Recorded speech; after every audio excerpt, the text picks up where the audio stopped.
that is unanswered that you think about sometimes? Yeah. So one question that we had, and this is very genetic medicine focused, but I think Mm, the holy grail of genetic medicine is to be able to have an orally bioavailable genetic medicine. So instead mm, of many genetic medicines now either have to be injected subcutaneously or in your muscle or IV, so intravenously, and require you require go to the hospital to do that.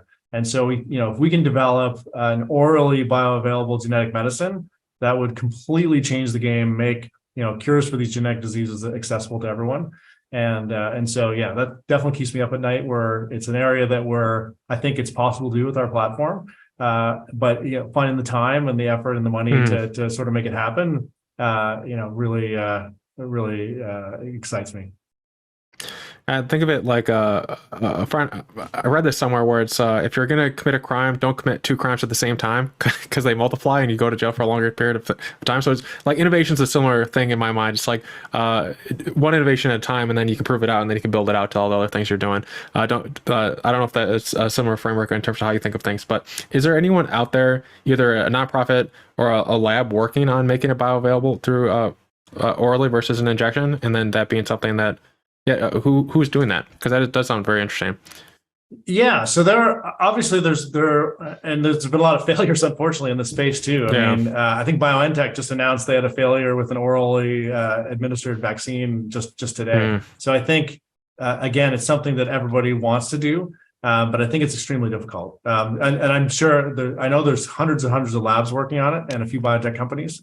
But I think we have an opportunity to crack it because, again, our delivery mechanism depends on our protein. And so we have a lot of ability to create a very stable formulation. We already know actually it can survive the GI tract intact. And it's just a matter of getting enough of it in and getting it to the right cells to have a therapeutic effect.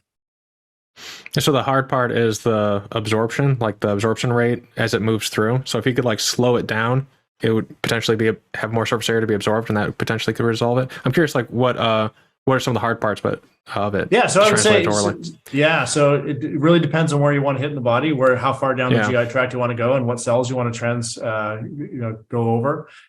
We have the ability to attach targeting ligands to it. So I think that's probably where the solution lies, in engaging a specific cell type in the colon, for instance, or in the gastrointestinal tract, and be able to engage the transit systems that are already there to bring it inside the body. I think that's where the answer lies.